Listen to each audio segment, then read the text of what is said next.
What's up, everybody? True Boxing here. Thank you for coming back to get hit with the truth.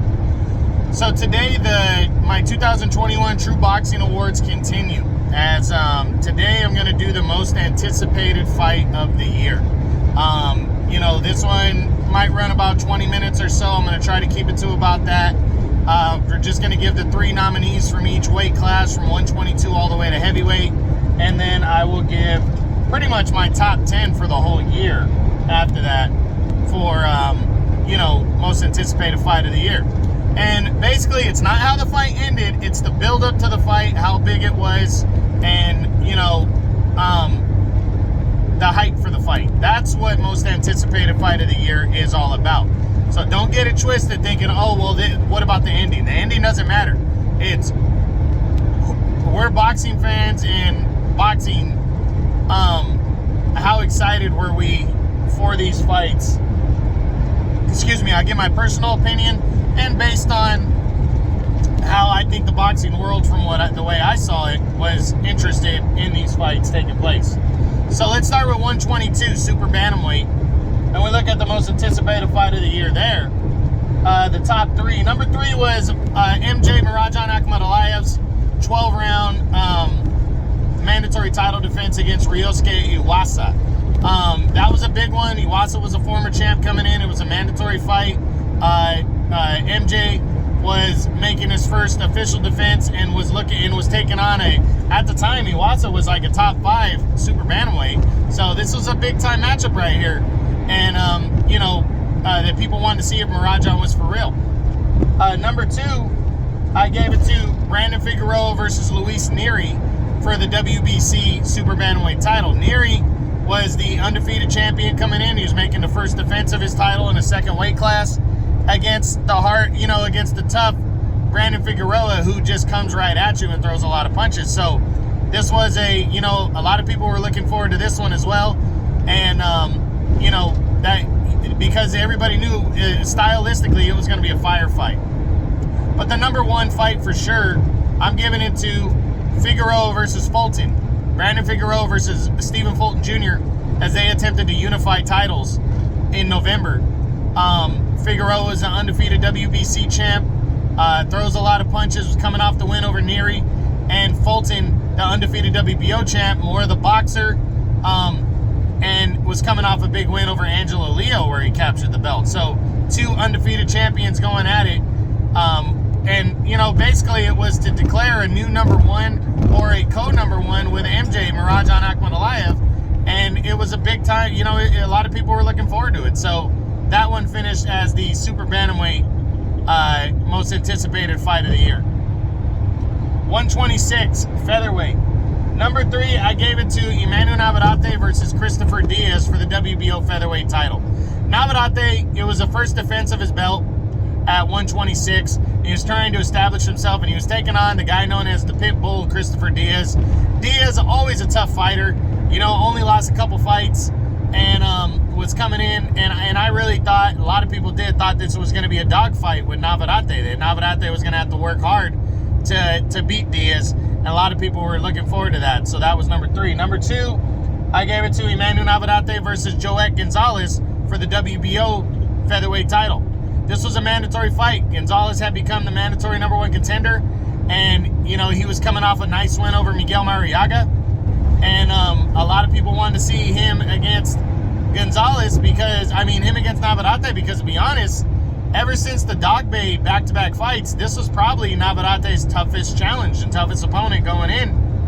And, a lot of people wanted to see Gonzalez's kind of brawl-it out style against the awkward, throwing a lot of punches style of Emanuel Navarate. Everybody knew it was going to be a fun fight to watch. Navarate was coming off a dominating performance against Diaz, so people were really looking forward to it. But the most anticipated fight of the year at Featherweight was hands down Mauricio Lara versus Josh Warrington 2, their rematch that took place in September on DAZN. Lara had came in and pulled off a major upset over Warrington, knocking him out cold in the 9th round after a beat-down performance. And then, the rematch was highly anticipated. A lot of people wanted to see if Lara was for real or if he was a fluke. you know, and a lot of people tuned in were paying attention to this fight. And, you know, it had a lot of buildup for it. So this was, number one, the most anticipated fight of the year at featherweight. Now, 130, super featherweight. Number 3, I gave it to Jamal Herring versus Carl Frampton for the WBO super featherweight title. Herring was the reigning champ, but hadn't really faced a real stiff test prior to, you know, since winning the world title. And a lot of people wanted to see if Frampton still had what it took, and if he could be effective with you know, in a third weight class. He was going for a championship in the third division. You know, had a big name from Ireland, did Frampton, and Herring had a lot to prove that he was a legitimate world champ. And he also had a showdown with Shakur Stevenson waiting in the wings. So this was a big fight right here. Number 2 was Jamal Herring versus Shakur Stevenson for the WBO super featherweight title. This is a big mandatory title fight right here. You had Herring was coming off the knockout win of Frampton, going against Stevenson, who was already a featherweight champ, but hadn't faced anybody with the talent of Herring. And a lot of people wanted to see if Stevenson was going to be for real or not, and be able to capture a championship in the second weight class with a dominating performance. I don't think a lot of people were going to be surprised if he won, but how he won was important. And Herring wanted to prove himself as well in this big time title fight, so that was number 2. But number 1, hands down, goes to Miguel Richelle versus Oscar Valdez for the WBC super featherweight title. This is a mandatory fight. Valdez had been a champion at 126 featherweight and wanted to prove himself, but Richelle had taken the division over, and, you know, for 3 years, and, you know, most people felt Richelle was going to win this one, but they were looking forward to an action fight. And, you know, there was a lot of buildup for this one. A lot of people were looking forward to it. So that was my most anticipated fight of the year at super featherweight 130. 135, we had some good ones. Number 3, though, goes to Devin Haney versus Jorge Leonardis for the WBC lightweight title. You know, Haney hadn't proven himself yet, and a lot of people wanted to see if he was legit. And he was talented, but he hadn't been in the ring with anybody good to that point. Like anybody even close to the top 10. Jorge Leonardis was a top 5 guy for me and most people, a former 3-division champion. And a lot of people felt that this was going to be Haney's coming out party, or Leonardis was gonna pull off an upset and become champion again. So a lot of build-up for this fight. It was you know, a lot of build-up. A lot of people were looking forward to it. Number 2 goes to Ryan Garcia versus Luke Campbell for the WBC interim title. This is almost an identical thing as Haney. You had Ryan Garcia going into this fight, an undefeated lightweight contender, but hadn't fought anybody even close to Campbell's level. And Campbell was still a very, very solid top 10 lightweight, and was looking to prove that he was still the man, you know, and still one of a serious threat at lightweight. And so a lot of people wanted to see if Ryan Garcia, with all the buildup, was a legitimate top 10 lightweight, and they would see it against Luke Campbell. And Luke Campbell had a lot to prove as well. But the most anticipated fight of the year at lightweight 135, I got to go with Teofimo Lopez versus George Kambosos for the unified lightweight championship of the world. You know, this was a big fight. It was a mandatory fight. You know, Kambosos, not a big name, but he was the IBF mandatory challenger. He'd been waiting around all year for the title shot. They had a shitload of postponements, but it got personal as the dads got into it. Kambosos talked a lot of shit. Big, you know, it was a lot of buildup, and finally, you know, these two guys were just ready to go at each other in that fight in November. So that was my most anticipated fight of the year at lightweight 135. At 140, number 3, it was tough to find good fights to look forward to here at 140, but Regis Prograis versus Yvonne Redkoch. I forgot about that one, but Prograis taking on a you know, guy like Redkoch who likes to fight. A lot of people were looking forward to this one. Prograis, a former champion at 140, was really out to make a name and prove himself, and Redkoch was kind of a stepping stone to get to another big fight. Number 2, I gave to Jose Cepeda versus Josue Vargas in a contenders bout at 140. You know, Cepeda, former world title challenger, actually ended up being, before the fight, ended up being an underdog against the undefeated prospect Vargas, who was talking a lot of shit, and it ended up quickly turning into an interesting fight, a fight that people wanted to see. So this was a big one right here. I really enjoyed this fight. There was people looking forward to seeing what happened in this one, especially Cepeda coming off the fight of the year in 2020 against Yvonne Barianchik. But the most anticipated fight of the year at 140 pounds this past year goes to Josh Taylor versus Jose Ramirez to unify all 4 belts and become an undisputed world champion was the goal. Taylor had the WBA and IBF titles. Ramirez had the WBC and WBO belts. They were both undefeated, and they were both numbers 1 and 2. And you could argue both guys for number 1 and the other guy for number 2, but there was no question they were the top dogs in the division. And this was a major fight, and it would be only the 6th man in the history of the 4-belt era to hold all 4, to unify all 4 titles. So it was a big deal, big time fight. That's number 1. That's my most anticipated fight of the year at junior welterweight 140. Now 147. Number 3 goes to Jaron Ennis versus Sergey Lipinets in a welterweight showdown. Ennis had to prove himself, and Lipinets was a former 140-pound champ who was in the top 10. So there was a lot of people looking forward to seeing if Ennis was for real and if Lipinets was a legitimate top 5 guy, But it was more, is Jaron Boots Ennis the real deal? That was the goal for most people in this fight that they wanted to see. Number 2 was Yordenis Ugas versus Manny Pacquiao for the WBA welterweight title. It was supposed to be Pacquiao and Spence for the unified title. Spence had to pull out with a detached retina.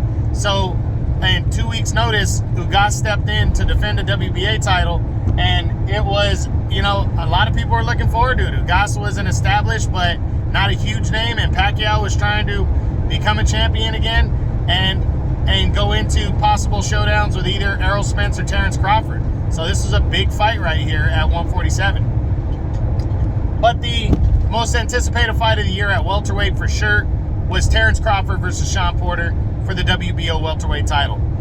Crawford was the number 1, wanted to make a case for himself as number 1 again at 147 over Errol Spence, and Shawn Porter would be the guy to test him with that.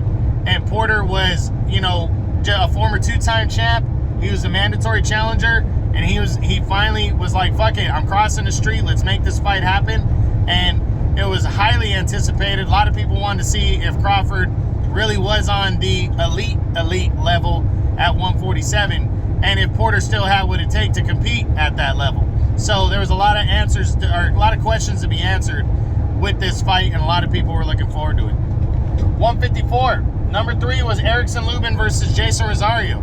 You had Lubin trying to hold on to a number 1 status heading into this fight, trying to get back in the title contention against Rosario, who was coming off of a knockout loss to Jermell Charlo to unify belts, but was a unified champ. He had upset Julian J. Rock Williams in 2020, was trying to bounce back in a major way against a top talent like Erickson Lubin. So there's a lot of people that were looking forward to this one. Number 2, I gave it to, at 154, I gave it to Brian Castano versus Patrick Teixeira for the WBO super welterweight title. Teixeira was the champ coming in. This was a mandatory fight. They finally got it going, and we wanted to see if Castano could outwork the long Teixeira, who hits very hard. And a lot of people were looking forward to it because they knew it was going to be an action fight. And also the potential of an undisputed title fight with Jermell Charlo was hanging in there if Castano were to win, because they're both with the PBC. And number 1, the most anticipated fight of the year at super welterweight 154, Jermell Charlo versus Brian Castano for the undisputed super welterweight title. This was big. A lot of people were looking forward to it. It was going to crown only the 7th man, of the 4-belt era as an undisputed champion. Charlo was looking, to be that guy heading in as a favorite. But Brian Castano, an all-action, throws a lot of punches and gets right in your face guy. And a lot of people were interested in seeing the style clash here. So big time fight right here. Highly anticipated at 154. 160, middleweight. Number 3, I gave it to Demetrius Andrade versus Liam Williams. Liam Williams was, just a solid Englishman trying to establish himself, going against Andrade, who is undefeated, trying to prove himself against anybody that he can get in the ring. And, people wanted to see how good Andrade was going to do against a guy who's kind of a brawler like Williams. Number 2 was Jamal Charlo against Juan Montiel. This one was just to see Charlo back in the ring, and see him get a defense in. And, a lot of people were disappointed in the opponent selection, but just to see Charlo back in action was the point. It was the reason why. He's got a solid name, and people wanted to see him fight. But the most anticipated fight of the year for me at middleweight was Jaime Munguia versus Gabriel Rosado, because Munguia, people really wanted to see him fight a legit guy that could test him. Rosado was coming off of a controversial split decision loss to Daniel Jacobs at 168, almost a year prior. And then he had scored a major upset over Bektamir Melikuziev at 168. So he came down to fight Munguia in this one. And a lot of people were looking forward to seeing how Munguia was going to fare against the veteran Rosado, who is fearless. So that was a highly anticipated fight. 175 light heavy, 168 super middleweight. Number 3, get used to Canelo. Canelo versus Avni Yildirim for the unified super middleweight title. Canelo had just won the unified title a couple months earlier, dominating Callum Smith over 12 rounds, and he was heading in against Yildirim, who's the mandatory challenger, and people just wanted to see if Canelo was going to blitz this guy out and keep pushing forward towards his goal of being the undisputed champion. Number 2 was Canelo versus Billy Joe Saunders to unify super middleweight titles.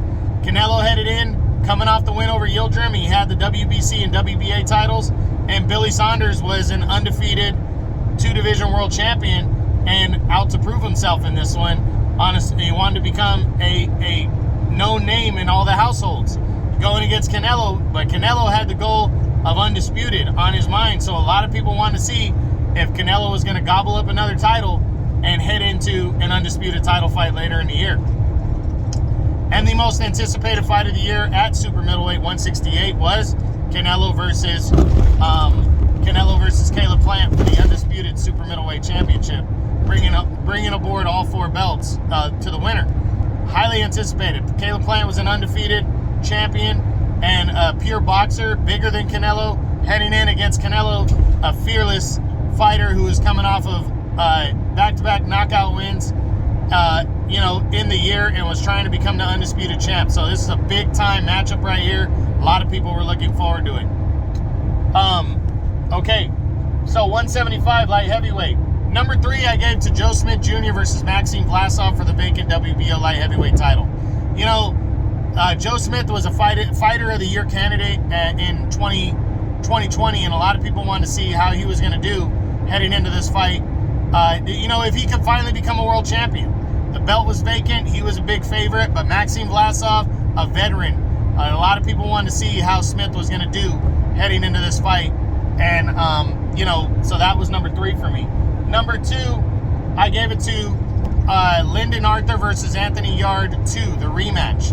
A lot of people wanted to see this. And then we heard that it was going to be, the winner was going to be in line to fight the winner of Joe Smith and Callum Johnson. So Yard wanted revenge. Arthur wanted to prove he was legit. A lot of people were looking forward to the rematch. Anthony Yard's a big deal over in the United Kingdom, and he's an entertaining fighter, so a lot of people were looking forward to this one. But the most anticipated fight of the year at light heavyweight for me was Arthur Beterbiev versus Marcus Brown. The style clash and knowing how good Marcus Brown is, going against Beterbiev, who 16-0, 16 knockouts, or 17-0, 17 knockouts. Just trying to keep that knockout streak going. And I wanted to see how his chin would fare and how he would fare against the boxing style of Marcus Brown. And I was very much so looking forward to it, because I really felt like the winner, especially if it was Beterbiev, was going to establish themselves as the number 1 light heavyweight in the world. So there was a lot on the line in this one. 200 cruiserweight. Number 3, I gave it to Lawrence Okoli versus Dejan Prasovic for the WBO title. It was a mandatory fight. Okolie was coming off of a dominating knockout win over Krzysztof Kowalski to capture the belt, and he was making a mandatory against an undefeated fighter in Prasovic. It was on the Anthony Joshua undercard, so a lot of people were looking forward to it. Number 2, Maris Bradis versus Arthur Mann for the IBF Cruiserweight title.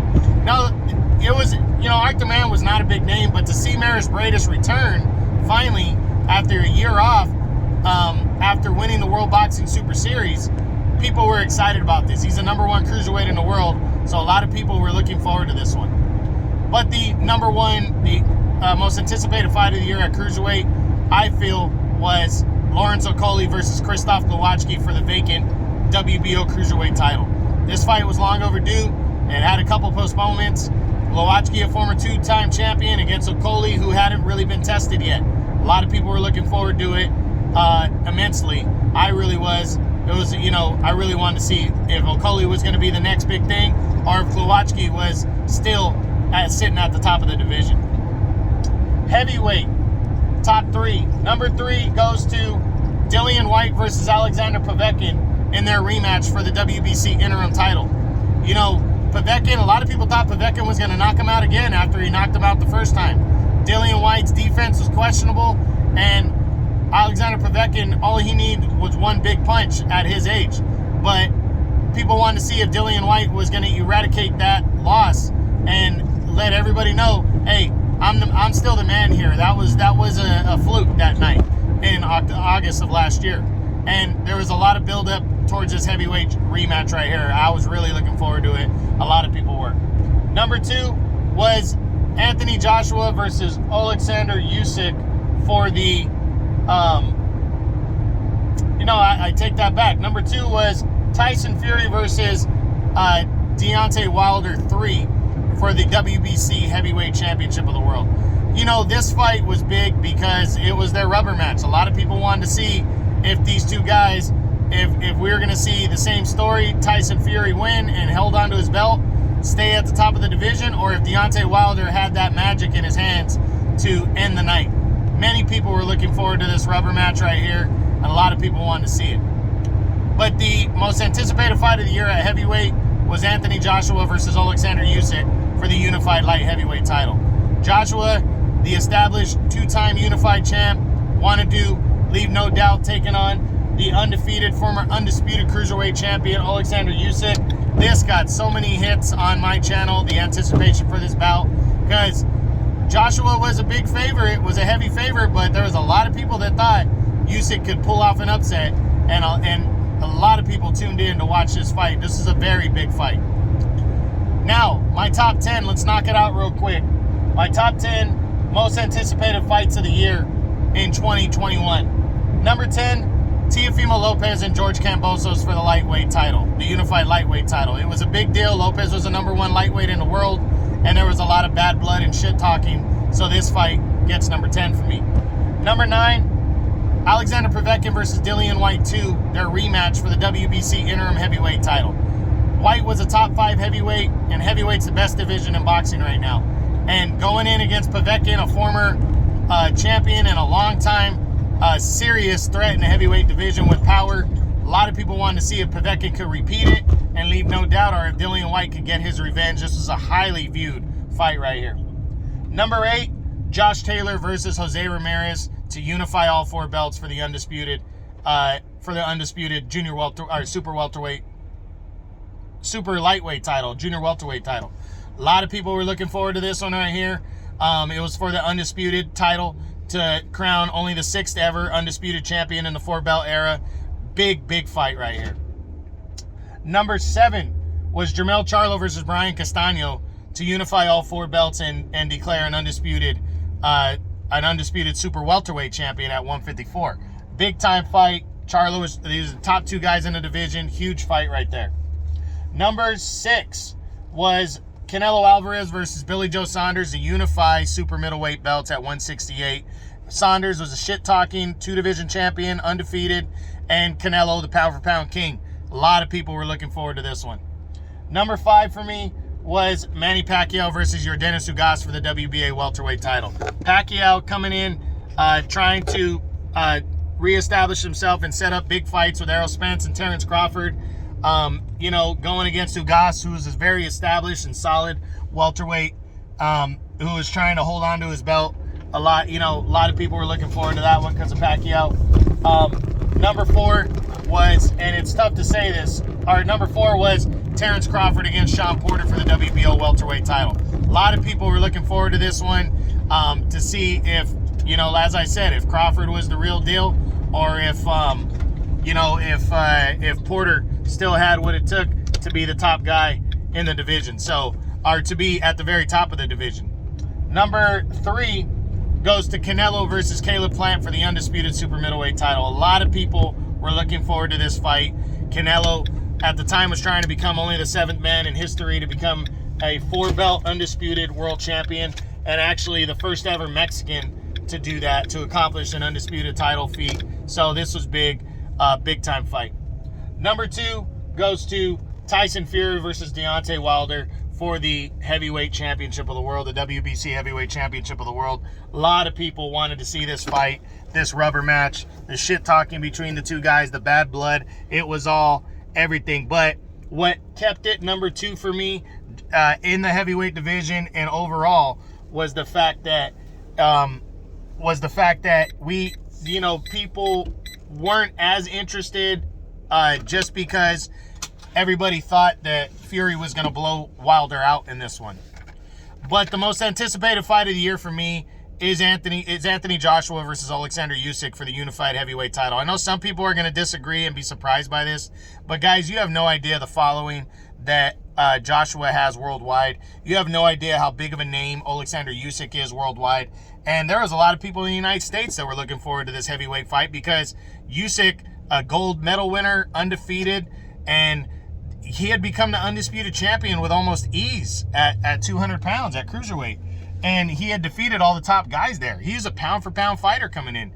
And Joshua, being such a talented big man, a lot of people were looking forward to this one, a lot of people. And I felt just slightly that this was the most anticipated fight of the year in boxing in 2021. So I hope you guys enjoyed it. That was my True Boxing Award for most anticipated fight of the year. True Boxing, you've been hit with the truth.